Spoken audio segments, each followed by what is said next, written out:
You know this old joke? Why does a philosopher always answer a question with a question? Why not? Fun fact, the word philosophy comes from the Greek words love of wisdom. So you might think a wisdom-loving philosopher wouldn't just ask questions, but answer them. You know, wisely. But philosophers asking questions without answering them is pretty common. Philosophers sometimes even make a point of not answering questions. Take Socrates, please. Socrates saw people going around their daily lives thinking they're pretty sharp, that they got it all figured out. But Socrates wasn't convinced. He'd walk around the Greek marketplace, or agora, which, by the way, is where we get the word agoraphobia, or the fear of going out in public from, because running into Socrates at the grocery store is terrifying.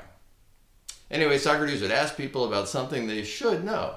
Oh hey, funny running into you here. You're a poet? Well, tell me, what is true beauty? Oh, you're popular? Then tell me, what is true friendship?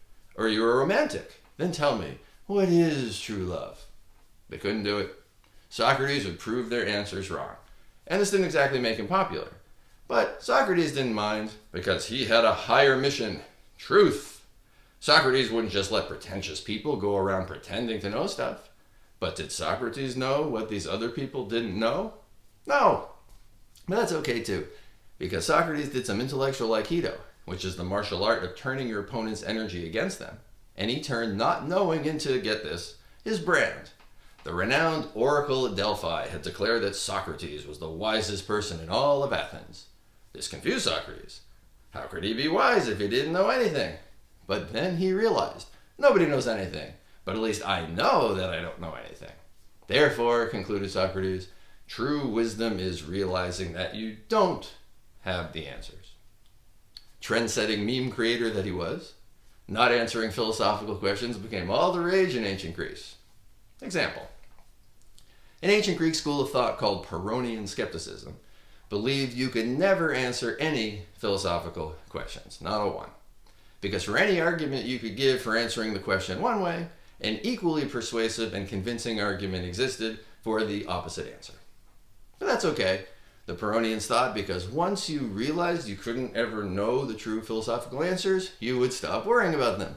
And this would bring you tranquility. Shows what they know. Zen Buddhists take it a step further. Ever hear of a koan? It's one of those riddles like, what's the sound of one hand clapping? What's the point of a koan, you ask? And thank you for asking. It's a question with no possible answer. The lesson of which is you shouldn't even try to answer questions, at least intellectually. Koans are designed to demonstrate the inadequacy of logical thinking, of trying to understand things, reality, in an intellectual form that can be articulated or explained with words and concepts. So instead, Zen Buddhists try to find enlightenment through meditation and silencing the mind.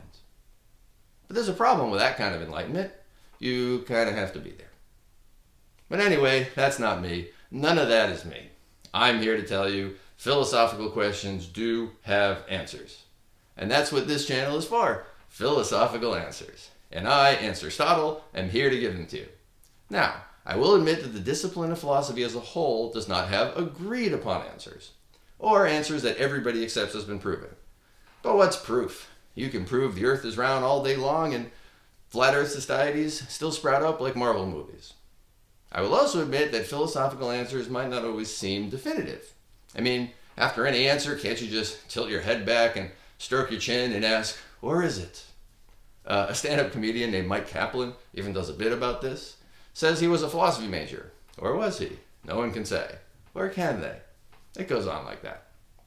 Still, I say philosophical questions do have answers. Should you trust me? To that I can only say I'll show my work. I'll explain why what I say is the answer is the answer. If you disagree, explain why in the comments. And if you're right, you'll just have confirmed what I've been saying all along. Philosophical questions have answers. So check out my other videos. I'll be talking the philosophy of politics, science, metaphysics, ethics, business, economics, psychology, AI, existentialism, and of course, the meaning of life. Philosophical answers for all your daily needs. Now, I'd like to tell you to like this video and subscribe to my channel, but can one ever really like or truly subscribe? Yes. The answer is yes.